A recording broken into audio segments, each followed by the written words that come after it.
Tribunal Constitucional.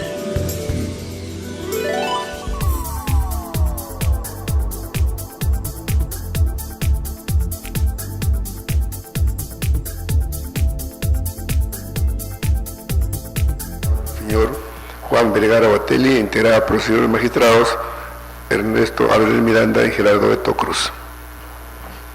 Secretaria de la sala, doctora Janet Otáralo Santillana.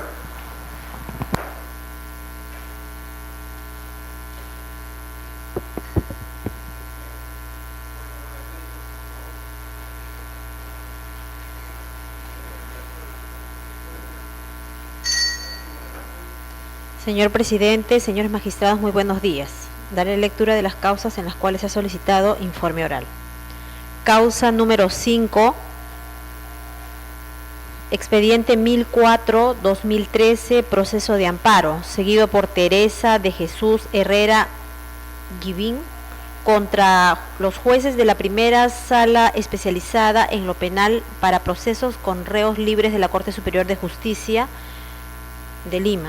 Señor presidente, solicita el uso de la palabra por la parte demandante el doctor Eduardo Ampuero Linares.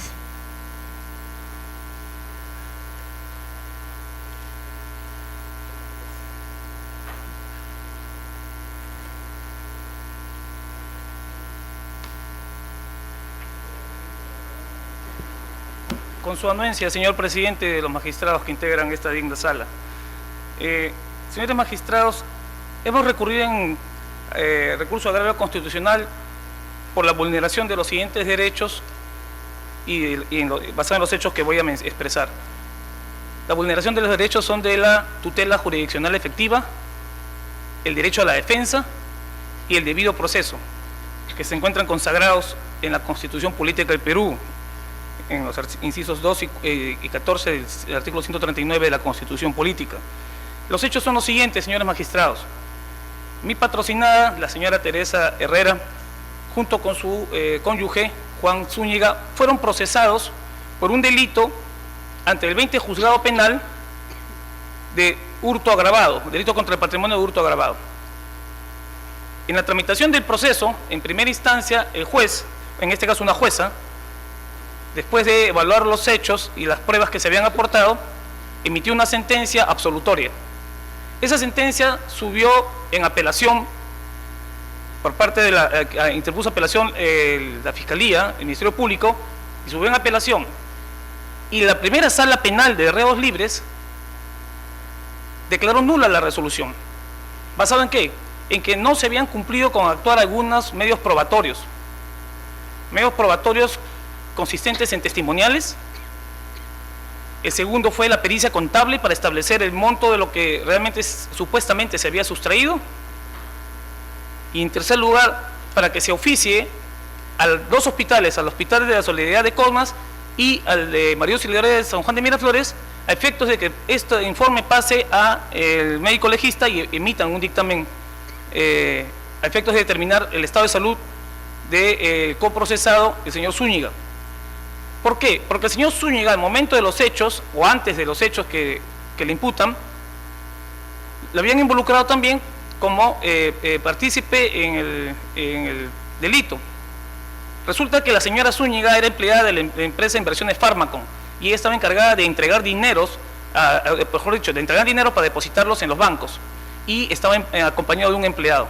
Su esposo, quien tenía serios problemas porque había sufrido de una enfermedad cerebrovascular que le limitaba el problema motor, fue a darle el encuentro a su esposa por razones estrictamente personales. Sin embargo, la empresa lo acusó del hecho, confundiéndolo con una tercera persona, porque en esas condiciones una persona, imagínense, ponerse a cometer un delito. Pero una tercera persona fue que asaltó a la señora, mi patrocinada, en el primer piso del local de esta empresa, y le atribuyen que su esposo, que estuvo en ese momento presente, se coludió junto con ella. Es por eso de que, para determinar la responsabilidad y establecer su capacidad motora, porque está sumamente restringida, se lo digo con el atrevimiento que me da el hecho de haberlo conocido en vida, ha sido mi amigo, y él tenía muchas dificultades para trasladarse y caminar, menos iba a perpetrar un delito de ese tipo.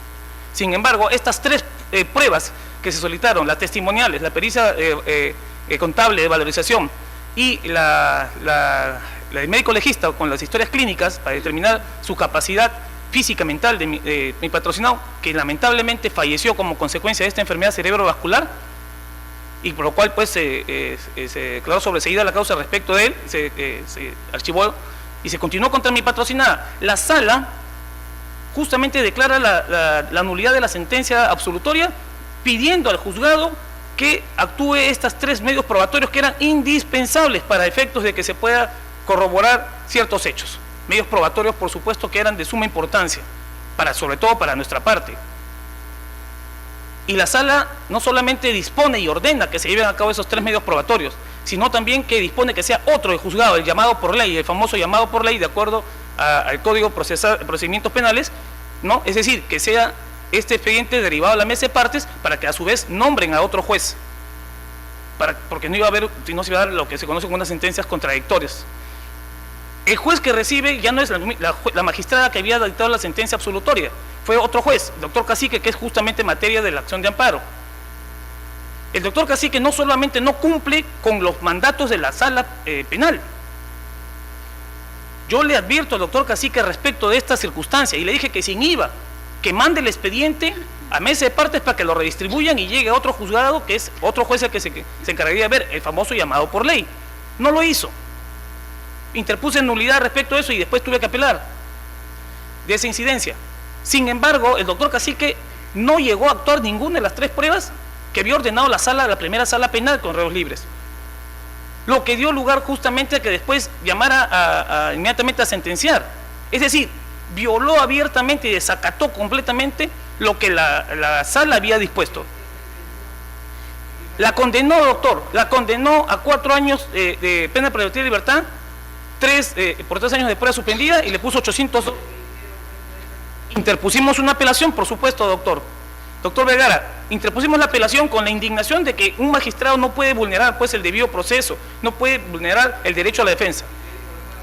La sala, que fue la misma sala que había prevenido y que llegó la sala al expediente, la misma primera sala, en mi informe oral que hice en ese momento, les indiqué y les puse en conocimiento que esta misma sala había dispuesto y había ordenado que se lleven a cabo esas diligencias y que el juez había pasado por encima de su mandato, de la sala, que es una jerarquía superior. La sala, lejos de enmendarle y corregirle al juez, incluso hasta amonestarlo, que era lo que correspondía, confirma la resolución, mi estimado doctor Vergara, y es más, le incrementa la reparación civil a 2.000 soles, de 800 a 2.000, lo cual dio lugar justamente que el proceso terminara en una sentencia, lo que había comenzado con una sentencia absolutoria, doctor, y las pruebas iban a dar lugar a que incluso mi patrocinada, junto con su esposo, que ya falleció, hubieran tenido que ser absueltos nuevamente, dio lugar a que nuevamente se les sancione. Por eso es que justamente hemos puesto énfasis en esta acción de amparo a la vulneración de aquí el magistrado en la acción de amparo del 5º Juzgado Constitucional y la Sala Constitucional que declara improcedente en primera instancia el 5º y la confirma la Sala Constitucional, se remiten a decir que este no era el medio por el cual se tenía que llevar a cabo la acción de amparo. La ley permite, señores magistrados, y ustedes lo saben mejor que yo, con conocimiento de causa, que si se tratase de un procedimiento regular, efectivamente no tendríamos por qué interponer una acción de amparo, pero un procedimiento regular hay que entenderlo en el buen sentido de la interpretación que la misma sala lo ha hecho con resoluciones que acá las tengo, que no voy a mencionarlas porque ya ustedes son expertos en la materia, pero en este caso no hubo un procedimiento regular. Aquí no se pretende reexaminar ni se pretende la revisión del proceso, lo cual sería un absurdo porque sería una cosa juzgada. Lo que se pretende es hacer valer un derecho, el derecho de defensa, que no se permitió. Y es más, que el fiscal en su dictamen pidió que se actuaran esas pruebas. La sala y el juzgado también debieron haberlo hecho, la sala lo ordenó. Y la sala, que nuevamente cuando llega a apelación simplemente se hace la vista gorda y no hace prevalecer su mandato. Se los dije a los magistrados. Ustedes simplemente frente al mandato que llevaron a cabo, el juez desobedeció y desacató. Y ahora ustedes, confirmando esta resolución, están confirmando una abierta violación a los derechos de mi patrocinada, que al contrario, ella fue la agraviada, a ella la asaltaron. Y para efectos de la empresa, justamente buscar chivos expiatorios, y permítame, doctor, antes de terminar, magistrados de esta digna sala, La verdad de las cosas es que la empresa ha hecho mucha presión para que esta sentencia condenatoria salga, porque ellos querían agarrar y cobrar el seguro, doctor Vergara, señores magistrados. Y ese fue el trasfondo de todo esto, porque ya mi patrocinada había iniciado, incluso la despidieron, y hay un proceso laboral en trámite que ahora está paralizado como consecuencia de esta sentencia condenatoria. Y no puede ser posible, tenemos que parar y ponerle orden. No, hay magistrados en el Poder Judicial, doctor Vergara, usted ha sido un magistrado, y que todo el mundo, todos los abogados lo conocemos, y de trayectoria impecable, pero usted sabe también perfectamente que es posible de ocurrir, como en toda institución ocurren, magistrados que no tienen una lamentable falta de formación académica. Los que nos hemos esforzado y los que tenemos vocación de abogados, y como se dice vulgarmente, permitan la expresión, nos hemos quemado la pestaña y queremos esta profesión, no podemos permitir que estas cosas pasen, porque si no el público en general, la gente en la calle, se va a ver viendo vulnerados sus derechos por magistrados que no tienen preparación. Por eso es que yo no apunté con la acción de amparo al juzgado ni a la sala. Yo agarré y dije, cuando recurre y llega, pues sabía que iban a declarar improcedente la acción, pero este es el momento en que me correspondía llegar a donde ustedes, a recurrir a pedir que se haga justicia, a que se repare los errores que se han cometido. No pedimos el reexamen del proceso, eso es un absurdo, porque si fuera un proceso regular, perfecto. Ellos dicen que estamos pidiendo el reexamen de la prueba. ¿Qué pruebas, señores magistrados, si no se actuaron? ¿Dónde está el derecho de defensa? Se vulneró abiertamente. ¿Dónde está el debido proceso, la tutela jurisdiccional efectiva?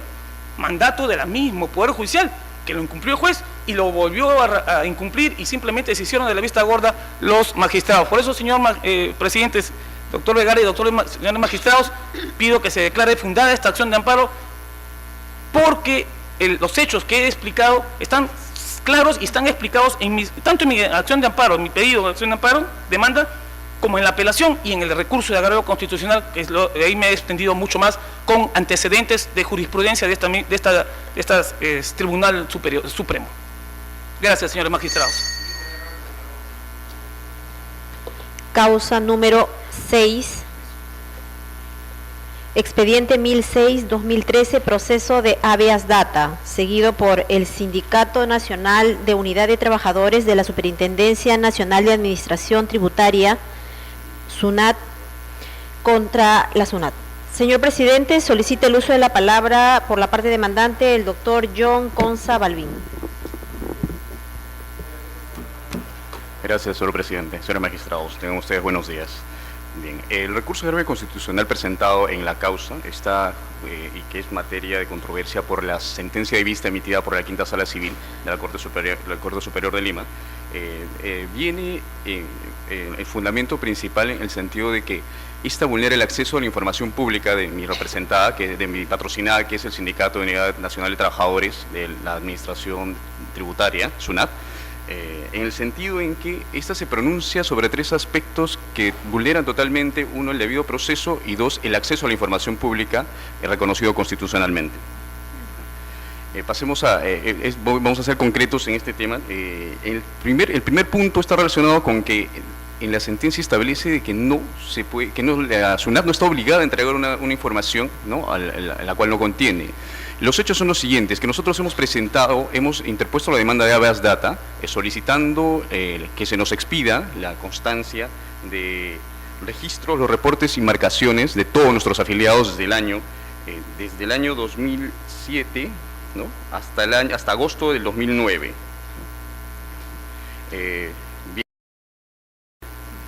Solamente el pedido que hemos realizado, pese a múltiples demoras, la entrega tardía de esta y de manera parcial, ha sido solamente entregada a partir del 1 de enero del 2008, ¿no?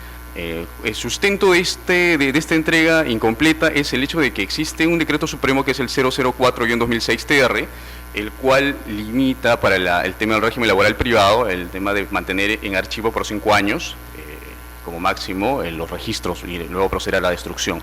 Pero la sala olvida que nosotros estamos aquí ante instituciones públicas que ejercen función pública. El caso de la SUNAT es uno de ellos, ¿no?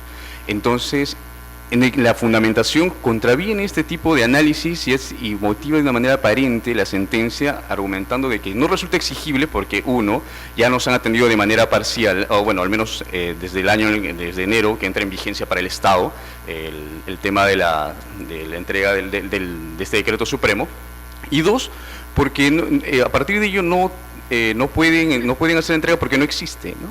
Este es un argumento totalmente falso y encima se incrementa y se recarga porque la carga de la prueba la asumen y la hacen asumir a nosotros los demandantes, cuando es la institución pública quien tiene el poder, ¿no? Y quien tiene en propiedad todos los medios probatorios. En este caso el sistema, ¿no? de control informático, que es el que regula o el que al menos se maneja dentro de las instituciones públicas, ¿no? Entonces nosotros, al momento de plantear el habeas data, en primera instancia la sentencia se pronunció por declarando fundada y en segunda instancia, ¿no? es el de la sala quien revoca la sentencia y declara improcedente por estos aspectos. Bueno, aquí se contraviene el acceso a la información pública por los siguientes puntos, ¿no?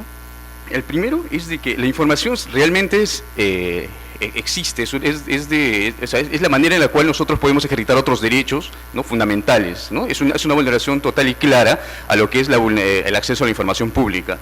Prueba de ello es que existe el sistema que ellos han podido, ¿no? en todo caso, probar, porque la carga probatoria corresponde, ¿no? a SUNAT, en todo caso, y ustedes han emitido varias jurisprudencias y ya es ampliamente reconocido, ¿no? que la carga probatoria en este tema recae sobre la administración pública. Dos, no podemos olvidar de que las entidades públicas tienen la función, ¿no? de emitir, ¿no? los documentos que sean, ¿no? solicitados sin motivación o sin causa alguna por parte de los administrados, ¿no? Tercero, no existe una limitación, al menos legal, ¿no? respecto a por qué no se nos hace entrega del periodo anterior solicitado, ¿no? Ese decreto supremo, si bien es cierto, regula el régimen de la actividad privada, no puede, en todo caso, ocultar la naturaleza de la administración pública, ¿no? porque eso está diseñado para el régimen laboral privado para empresas o para empresas con personalidad jurídica de carácter privado, más no público. Con esto se vulnera el principio de transparencia, ¿no? Segundo, el principio de conservación, que es una de las cosas importantes dentro de la administración pública, que obligan a las entidades a poder conservar los documentos que tengan y no destruirlos, que es una de las causas importantes y que tampoco ha sido revisado ni fundamentado dentro de la sentencia. Por estos argumentos solicito a su superior despacho revocar la sentencia emitida y declarar fundada la demanda. Gracias, presidente. Señor abogado, tenemos un habeas data que interpone una corporación gremial de la SUNAT contra la SUNAT. Se trata de una variante que es el acceso a la información de datos que tiene una repartición pública, ¿no?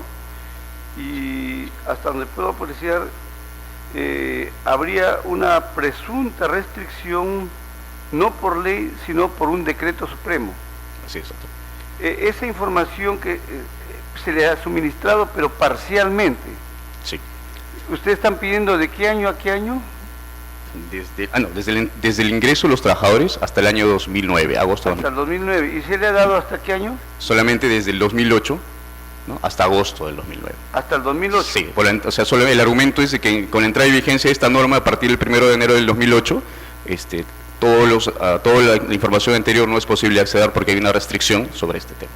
Ya, pero no es por ley, sino por, es por decreto supremo. Así es. Y en cambio, la propia Constitución solamente admite por restricción de ley o por caso de seguridad pública o intimidad personal. O por temas de privacidad que no involucra ninguna de estas tres situaciones. No, ninguna limitación está dentro de esto. Bien, tema interesante. Esto casi no se ha visto, el tema de restricción, pero existe una norma, pero esta norma no es de carácter legal, sino infralegal, es un decreto supremo. ¿Qué número es el decreto supremo, por favor? 004-2006 TR. Esto. 004-2006 TR. Gracias, presidente.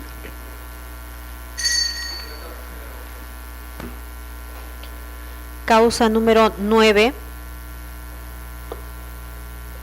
Expediente 1014-2013, proceso de amparo, seguido por Angelino Ramírez Perales contra la ONP. Señor presidente, solicita el uso de la palabra por la parte demandada el doctor Mario César Holguín Alvarado.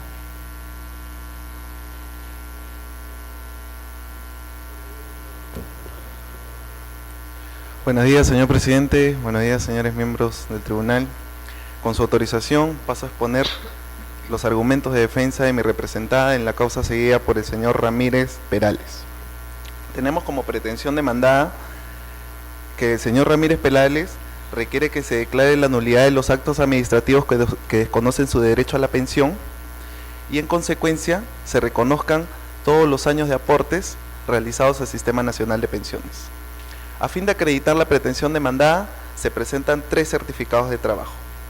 El primero, de la ex empleadora, la Empresa Nacional de Turismo, en el periodo comprendido en el año 1951 a 1976. El segundo es el certificado de trabajo del Club Golf de Toquepala en los años 1976 a 1980. Y el tercero es del Club de Empleados de Toquepala del año 1980 a 1982.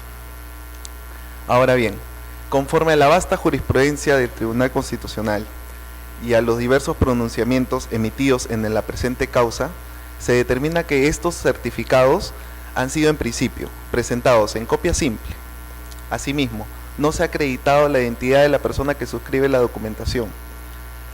A la vez, no se ha presentado los poderes de representación de la persona que suscribe la documentación. ¿Qué quiere decir con esto? Que no se ha acreditado fehacientemente las aportaciones realizadas al Sistema Nacional de Pensiones. Con lo cual, tomando en cuenta que la entidad administra un fondo público y este fondo público es en mérito de las pensiones y estas pensiones deberían ser otorgadas a las personas que acrediten un legítimo derecho, en este caso no se ha acreditado, razón por la cual no le corresponde el derecho a la pensión. Con lo cual requiero que se desestime recurso agravio constitucional y se declare infundada la demanda. Causa número 13, expediente 1028-2013, proceso de amparo, seguido por Luis Alberto Trillo Chire, contra la entidad prestadora de servicios y saneamiento de Ayacucho S.A. EPSASA. Señor presidente, solicita el uso de la palabra por la parte demandante, el doctor Arturo Rodríguez Ibarra. Esta magna sala, hemos interpuesto recurso de agravio constitucional por cuanto no nos encontramos conformes con las sentencias de primera y segunda instancia, que creemos que somos de la opinión que violentan los principios constitucionales laborales de inmediatez, igualdad y proporcionalidad. Señor presidente, para hacer un pequeño recuento de los hechos, para que se comprenda de mejor manera mi posición, diré que mi patrocinado laboraba en EPSASA, que es la empresa prestadora de servicios de agua potable de Huamanga, Ayacucho, como especialista contable. Sus labores principalmente eran labores de carácter tributario, ¿no? Del pago al SUNAT, a las AFP, a Salud. En la realización de sus labores, en junio del 2011, mi patrocinado efectivamente comete un error y se genera una inconsistencia, que es una doble declaración de una factura. Hasta ahí mi patrocinado, pues, posteriormente, en diciembre, el 29 de diciembre del 2011, se detecta esta inconsistencia y el mismo día mi patrocinado informa a su superior jerárquico de esa inconsistencia, ¿no? Del error que cometió, dicho sea de paso, ¿no? Y el 5 de enero ya del 2012, su superior, que es la jefa de contabilidad, remite todo el expediente, el hallazgo lo remite a OSI de EPSASA. Ahora bien, OSI EPSASA realiza una auditoría, realiza una investigación y el 20 de enero del 2012, a través de la hoja informativa 001-2012 EPSASA, encuentra efectivamente una corresponsabilidad entre mi patrocinado y la jefa de contabilidad, ¿no? Entonces tenemos de que el hecho en sí se origina en junio de 2011, el 29 de diciembre se detecta, ese mismo día mi patrocinado lo notifica a su jefa, el 5 de enero se remite a Gerencia General y finalmente la investigación concluye el 20 de enero del 2012, encontrando corresponsabilidad. Sin embargo, señor magistrado, y aquí es donde se vulnera a nuestro entender el principio de inmediatez, recién con fecha 1 de agosto del 2012, esto es 7 meses después, se le cursa la carta de preaviso de despido a mi patrocinado, la cual fue absuelta en su debido momento y el 10 de agosto le cursan la carta de despido.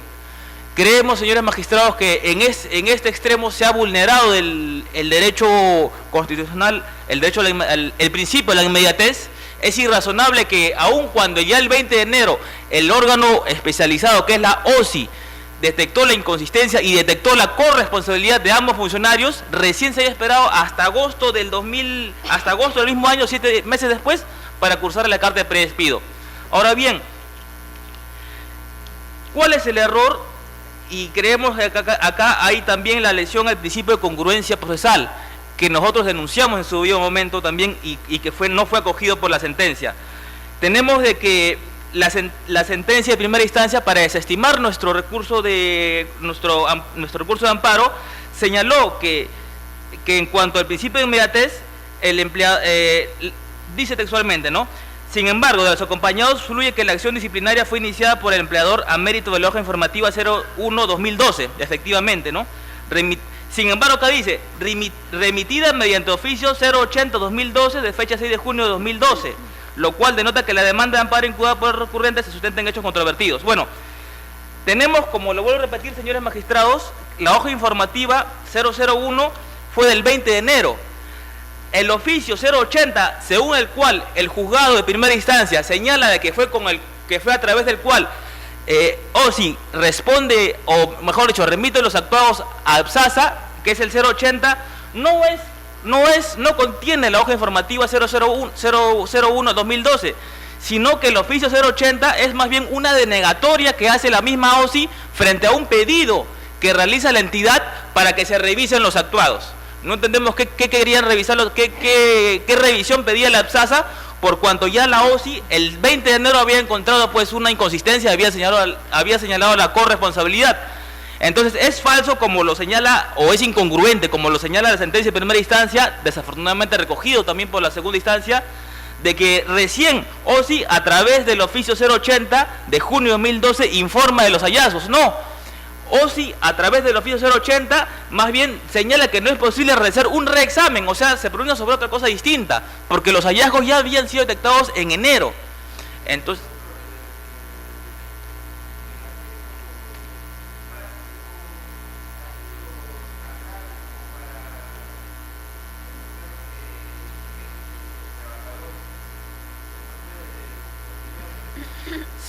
señor magistrado, la falta de mi patrocinado, el error en sí, y que mi patrocinado lo ha reconocido, él ha propuesto resarcir, ha sido una doble declaración de unas facturas, que sí, efectivamente le ha generado una pérdida a la empresa de cerca de 30.000 soles. No se ve otro proceso penal. Es más, y la demandada sí lo que ha hecho es demandar a mi patrocinado en la vía laboral por daños y perjuicios. Pero acá también, y aquí viene el tema de la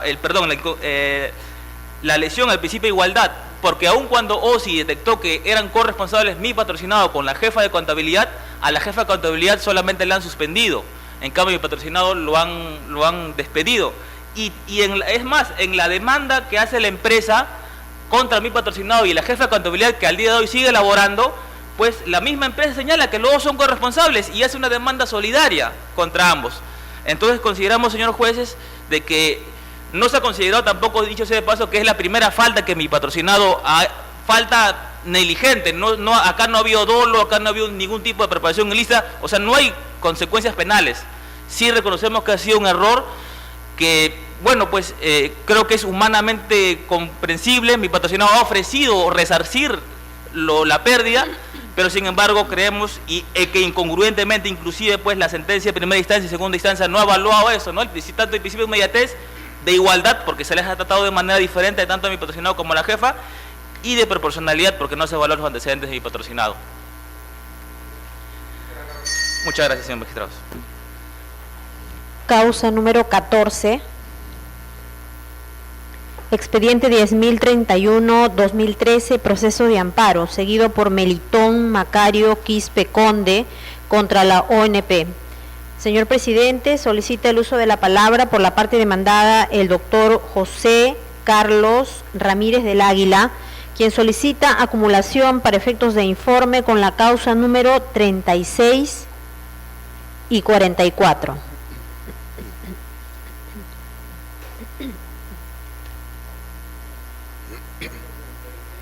Y causa número 44. Sí. Buenos días, señores magistrados. Viene en grado pronunciamiento emitido por la tercera sala civil que declaró improcedente la demanda. Por consiguiente, el señor Melitón Quispe Conde, considerando que se ha vulnerado su derecho a la pensión, determinado en el artículo 10 y 11 de la Constitución, interpone el presente recurso de agravio constitucional. La presente causa, concretamente, el señor solicita una pensión de jubilación minera. En la ley 25009 determina en el segundo párrafo del artículo segundo que para acceder a una pensión de jubilación minera en la tercera modalidad se exigen por lo menos 50 años como mínimo, determinados aportes en la modalidad y acreditar la enfermedad o acreditar la lesión por riesgo profesional. En el presente caso, el señor nació en el año 46 y cesó en el año 93, acreditando 22 años de aporte.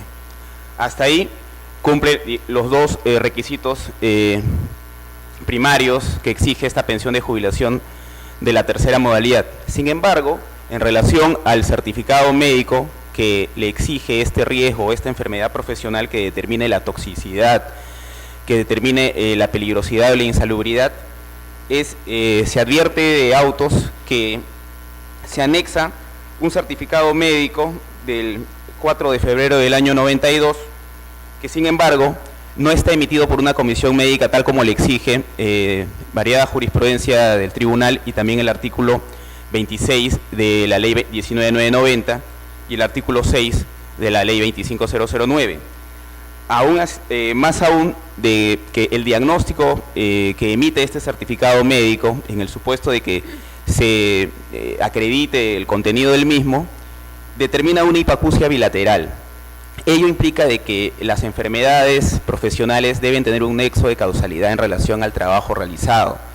Se observa que el señor trabajó como trabajador y geólogo, trabajó en la empresa Centromin, lo cual indica de que este nexo de haber trabajado más que todo como un trabajador de oficina en la mina, determina que hay que acreditar muy bien el tema de este nexo de causalidad por el hecho de que la hipoacusia bilateral es una enfermedad profesional, pero que debe tener este nexo. Se podría entender si es que el señor se le puede haber acreditado una silicosis o una neumoconiosis, pero se advierte que el señor contiene estos dos requisitos de edad y años de aportación, pero que sin embargo hay que tener en claro el tema de este nexo de causalidad en relación a la enfermedad que se le exige para poder acceder a la tercera modalidad de la pensión. Por consiguiente, en este caso, señor presidente, solicitamos que se confirme la improcedencia del pronunciamiento de la tercera sala civil.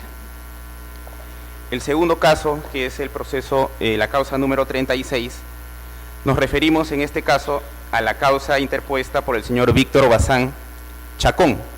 En este caso, el señor está solicitando una pensión de jubilación ordinaria. Considera que se ha vulnerado su derecho a la pensión porque se le ha denegado en virtud de que no se le acreditan determinados años de aporte. Concretamente, en este caso, el artículo 38 de la ley 19990 y el artículo 1 del decreto ley 25967 exigen como mínimo 65 años de edad y 20 años de aporte. En el presente caso, el señor nació en el año 35 y cesó en el año 2000, a los 64 años, acreditando únicamente 14 años y un mes.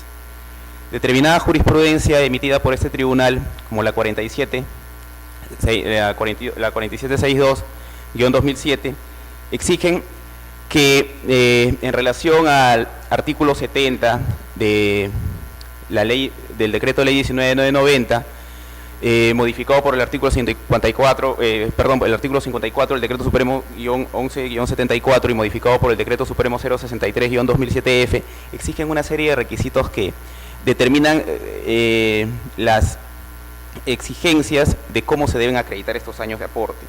El señor personalmente, como les comentaba, aportó 14 años y un mes. Y se advierte que el señor laboró para Graña y Montero y el complejo industrial pesquero Sacramento. Sin embargo, podemos advertir en autos que el documento que acredita este vínculo laboral con la empresa Complejo Industrial Pesquero Sacramento, que determina el vínculo entre el año 70 al año 2000, se encuentra en copia certificada, pero no aúna mayores documentos que la puedan amparar, por cuanto no comenta con documentación adicional que corrobore esta certeza. Asimismo, no figuran registrados los libros de planilla, no existe el certificado o un documento que acredite la representatividad legal del señor Rodolfo Pacheco Monteverde, que firma este certificado de trabajo de la empresa industrial. Y por lo que consideramos de que al no acreditar estos 20 años y no contar con los años de edad mínimo exigidos por el artículo 1 del decreto ley 25967, el pronunciamiento de la sexta sala civil debe ser confirmado que en el extremo de que no se le puede otorgar una pensión de jubilación ordinaria al no contar con los 20 años de aportación mínima. El tercer caso, que es la causa número 44, es una demanda interpuesta por el señor Antonio Córdoba Esteban. Considera que se ha vulnerado su derecho a la pensión de invalidez.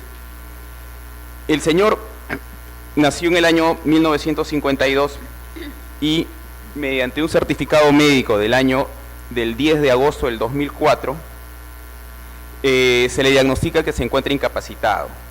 La pensión de invalidez, en el presente caso, si nos ceñimos al inciso B del artículo 25 del decreto ley 19990, exige que si una persona tiene acreditados aportes entre 3 a 15 años, estos deben estar aunados al hecho de que en los últimos 12 meses antes del siniestro deben haberse aportado dentro de los 36 últimos meses de aportación.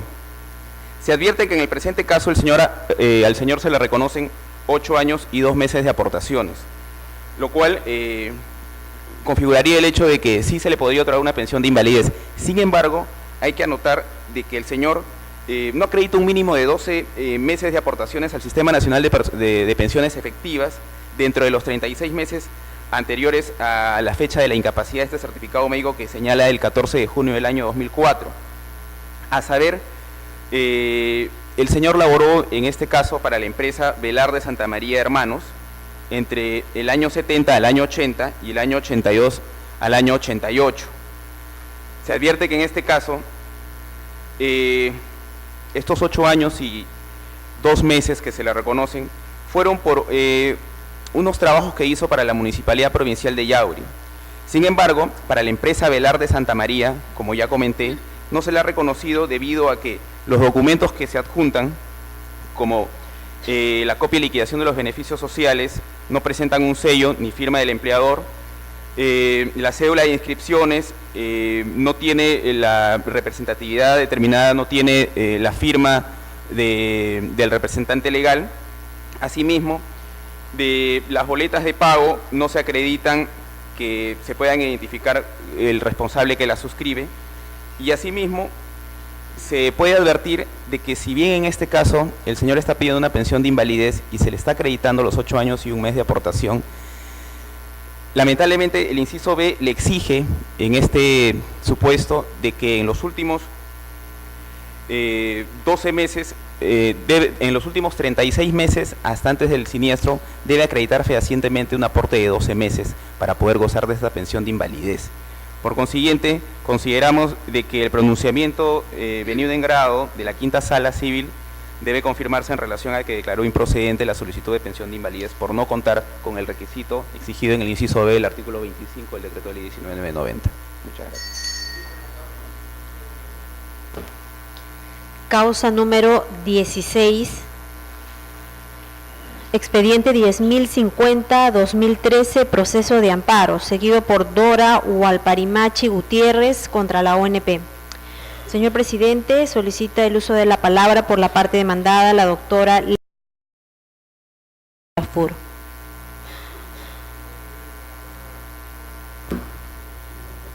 Buenos días, señor presidente de la sala y magistrados constitucionales. Me presento para informar acerca del expediente 01050-2013, acción de amparo, seguido por la demandante Hualparimachi Gutiérrez Dora.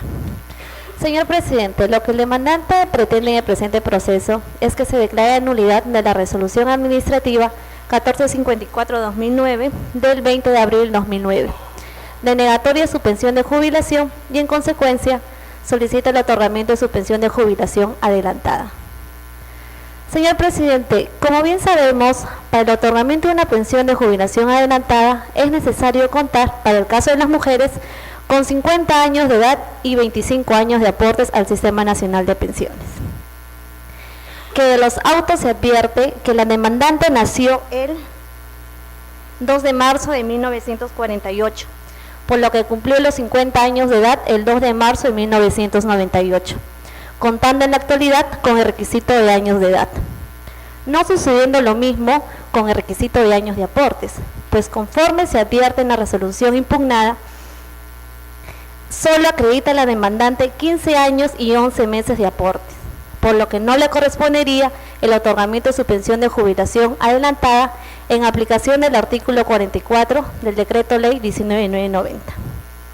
Toda vez que los medios de prueba presentados por la demandante no son suficientes para la acreditación de mayores años de aportes, no encontrándose conforme a lo establecido por la sentencia del Tribunal Constitucional 4762-2007, acción de amparo. En razón a ello, señor presidente, solicito que nuestra sala declare infundada la demanda. Causa número 23, expediente 10.065-2013, proceso de amparo, seguido por causa número 23, señor presidente, seguido por Santos Antolino García Sauna contra la ONP.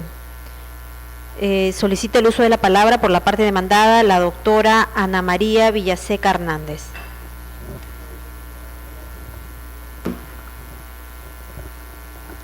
Buenos días, señores magistrados. En la presente causa, el señor García Sauna solicita la nulidad de dos resoluciones administrativas que le denegaron la pensión de jubilación adelantada que venía solicitando en sede administrativa, y en consecuencia se le reconozcan mayores años de aportaciones a los ya reconocidos y se le otorgue la pensión de jubilación adelantada. En este caso, como bien se sabe, para obtener el derecho a una pensión de jubilación adelantada, el demandante debía acreditar 55 años de edad y 30 años de aportaciones al Sistema Nacional de Pensiones, de acuerdo al artículo 44 del Decreto Ley 19990. En este caso, el señor a la fecha cuenta con 62 años de edad, por lo tanto, respecto a la edad no hay punto controvertido. Sin embargo, en cuanto a las aportaciones, en sede administrativa solamente ha acreditado 9 años de aportaciones. Por lo tanto, debería acreditar judicialmente 21 años más. De los actuados, se puede verificar que el demandante solamente ha adjuntado como medios probatorios una copia simple del certificado de trabajo presuntamente expedido por la empresa Seguridad Industrial S.A. correspondiente al periodo del 17 de mayo al 7 de agosto de 1972.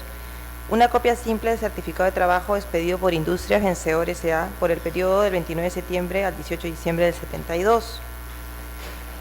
Certificado de trabajo expedido por Manufacturas GBSA del 15 de octubre del 70 hasta el 31 de agosto de 1997. Una copia simple del certificado de trabajo expedido por Consorcio de Consultores en Ingeniería Asociados SAC por el periodo del 13 de octubre del 2005 al 21 de junio del 2006. Y finalmente, un certificado de trabajo expedido por Industria Rubber Part SAC por el periodo del 1 de enero al 31 de diciembre del 2008. De los documentos que se han adjuntado, no se ha podido corroborar con algún, como de todos sus empleadores, solamente ha aportado un documento. Bueno, en el caso de los certificados en copia simple, de acuerdo a la sentencia del Tribunal Constitucional, no deberían tenerse en cuenta, hecho que tanto la primera instancia como la segunda instancia han tenido en cuenta y por ello han desestimado esos años de aportaciones. Sin embargo, en cuanto a los certificados de trabajo que sí obran en original, como son Manufacturas GB y Industria Rubber Parts SAC, solamente obra ese documento. No hay ningún otro documento con el cual corroborar si efectivamente existió un vínculo laboral, si efectivamente esta persona estuvo aportando al Sistema Nacional de Pensiones. Por lo tanto, al no generarse convicción ni certeza de que esos años se hubiesen aportado, ni tampoco el vínculo laboral con las citadas empresas, no se pueden reconocer dichos años de aportaciones al Sistema Nacional de Pensiones como pretende el demandante. En este sentido, nosotros venimos a solicitar que el recurso de agravio constitucional sea desestimado y se confirme la sentencia de vista que declaró improcedente la demanda.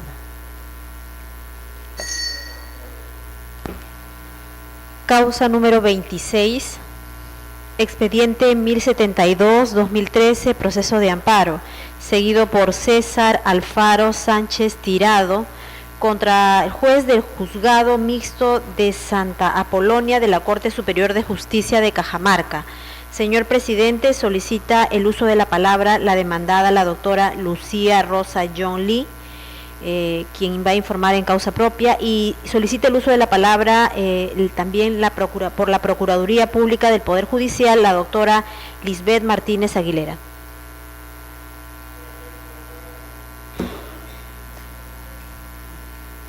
Señores magistrados del Tribunal Constitucional, señor presidente, muy buenos días. Vengo a informar en causa propia en defensa de mi resolución emitida en el año 2009 en un proceso de exoneración de alimentos. Básicamente, en el proceso de amparo se me cuestiona que he inaplicado el artículo 415 en un proceso de exoneración de alimentos que establece que un hijo alimentista solamente tiene derecho a alimentos hasta los 18 años. Señor magistrado, yo me defiendo diciendo de que esto no es verdad. No se trata de un hijo alimentista y por eso no se aplicó ese artículo 415. Este es un hijo alimentista, es de aquel cuyo padre tuvo con la madre relaciones sexuales durante la etapa de la presunta fecundación o concepción. Hay una presunción porque ambos tuvieron relaciones sexuales. En este caso, el señor, cuando el joven tenía 10 años, trató de exonerarse del proceso de alimentos, de un cese del proceso de alimentos, y solicitó él mismo la prueba de ADN. En esta prueba de ADN salió positivo y que el 99%, había 99% y puntos de probabilidad que sea el padre. Por eso yo manifiesto de que no estamos ante un hijo alimentista, sino ante un hijo biológico. En consecuencia, habiéndose establecido el nexo genético entre el señor César Alfaro y el hijo que no quería que se le exonere de alimentos, todos los hijos tienen los mismos derechos de acuerdo a la Constitución Política del Perú. Por lo tanto, yo extendí la pensión de alimentos a pesar de que ya había cumplido 18 años. Se me cuestiona de que no existía una sentencia de alimentos. Señor magistrado, cuando el proceso sube a mi juzgado, el joven ya estaba en la escuela de policías. Entonces, lo que pretende el abogado era de que saliera de la escuela de policía, obtuviera una sentencia de filiación y desde ese momento que ya fuera formalmente hijo con una sentencia, recién podría extenderle la pensión alimenticia de conformidad al artículo 483. Mi sentencia estableció que no, porque los alimentos son en forma inmediata y que si el joven no tenía dinero para estudiar, menos podría tener dinero para pagar un abogado y solicitar un proceso de filiación. Asimismo, objetivamente, doctor, si se hubiese razonado de ese modo, doctor, un proceso de filiación demora. Mi proceso de amparo está desde el año 2009, son 2013 y aún no tengo una sentencia final, ¿no? En este caso, el joven, si se hubiese razonado de ese modo, probablemente hasta ahorita no podría seguir sus estudios en la escuela de policía. Dicho sea de paso, quería ser policía igual que el padre. La sentencia de alimentos sí cumplió su finalidad. Usted puede entrar a la página de la Policía Nacional del Perú y el joven al cual no se le exoneró alimentos es ahorita Águilas Negras, señor.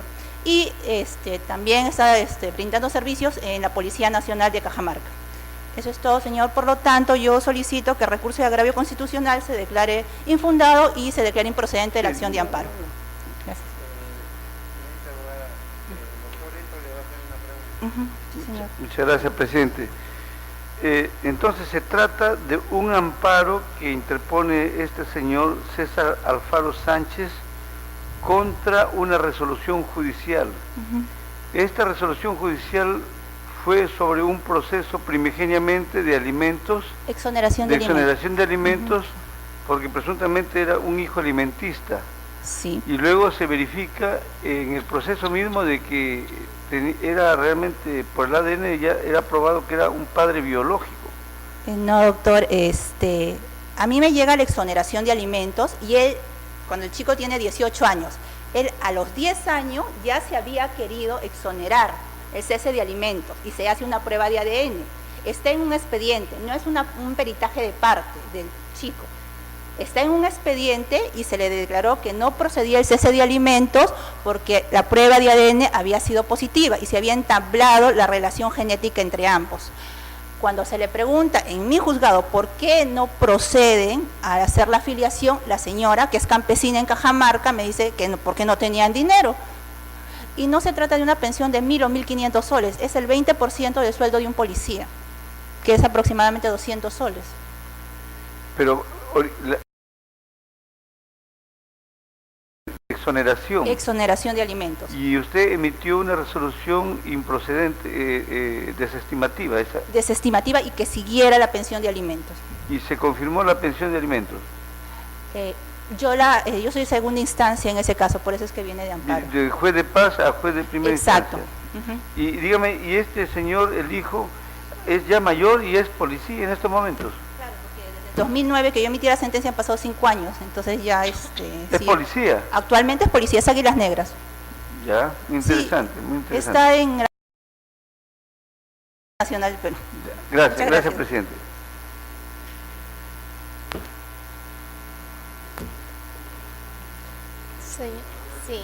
Señor presidente, señores magistrados, como ha señalado mi colega, el accionante solicita la nulidad de su resolución de segunda instancia, que pues revocaba la resolución de primera instancia declarada infundada la demanda de exoneración de pensión de alimentos. Mi tema acá es netamente constitucional, pues como señalaba también el accionante en su demanda de amparo, él pretendía que se revise nuevamente, que se evalúen los medios probatorios presentados en el proceso primigenio, situación que no se puede hacer tal lo señala el Código Procesal Constitucional en su artículo 9, que en procesos constitucionales hay ausencia de etapa probatoria. Asimismo, pues se señaló en la contestación de demanda que efectivamente un juez constitucional no puede revisar los criterios expresados por un juez ordinario, pues tal situación sería desnaturalizar un proceso de amparo y sería pronunciarnos respecto del fondo del asunto, situación que no corresponde, pues como ha señalado mi colega y como se aprecia en su sentencia, esta es clara, precisa, señala fundamentos fácticos y jurídicos totalmente detallados, de tal modo que no ha habido vulneración alguna a ningún derecho constitucional. En virtud a ello, solicitamos se declare improcedente la presente demanda de amparo.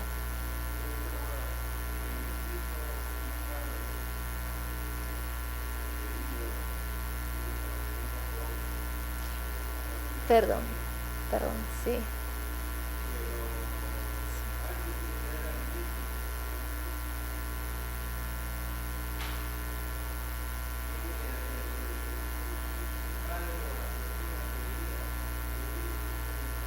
El padre biológico que ya ha sido reconocido en un proceso primigenio, como señala la colega, cuando el menor tenía 10 años de edad.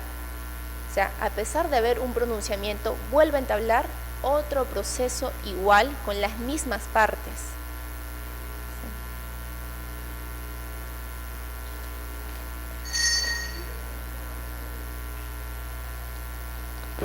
Causa número 50. Expediente 1140-2013, proceso de amparo, seguido por Verónica Rojas de Tarazona contra la ONP. Señor presidente, solicita el uso de la palabra por la parte demandada el doctor Jaime Herrera Jabo. Causa número 50. Con su venia, señor presidente y señores miembros de esta sala del Tribunal Constitucional. En sí, señor presidente, es materia de controversia la solicitud de aplicación de la ley 23.908 y a la vez solicita el reconocimiento de 4 años de aportes adicionales. El asunto, señor presidente, es que ya la ONP, el Instituto Peruano de Seguridad Social, otorgó pensión de jubilación y la sobreviviente, en este caso la cónyuge, solicitó la pensión de viudez. Lo que solicita actualmente es que se le nivele la pensión de viudez a 3 sueldos mínimos vitales y se reconozcan los 3. De los autos se aprecia y se verifica que el causante, el fallecido, no tenía derecho a la aplicación de los 3 sueldos mínimos vitales porque en el año 88, cuando percibe la pensión, estaba vigente el Decreto Supremo 20-88-TR que fijó en 1720 INTIS el sueldo mínimo vital. Sumado, multiplicado por 3, llegó a la suma de 5.200. Sin embargo, en esa fecha se le fijó la pensión a 10.069 INTI. Por lo tanto, está por encima la pensión de jubilación, por lo que no le correspondería los 3 sueldos mínimos vitales. Con relación al reconocimiento de 3 años de aporte, la demandante, en calidad de viuda, presenta un certificado de trabajo y una constancia de beneficios sociales. Dichos documentos son en copia simple. La misma sala superior desestima por cuanto se verifica que son documentos ilegibles y por ser copia simple, y teniendo en cuenta que ya existe un criterio del Tribunal Constitucional 4762 del 2007, declaró improcedente e infundada la demanda. Por estas consideraciones, señor presidente, solicita a la ONP que se declare infundada la demanda. Señor presidente, doy cuenta a usted que en las demás causas programadas para el día de hoy no hay informes orales por no haberlo solicitado conforme al reglamento o porque no se han apersonado para realizarlo.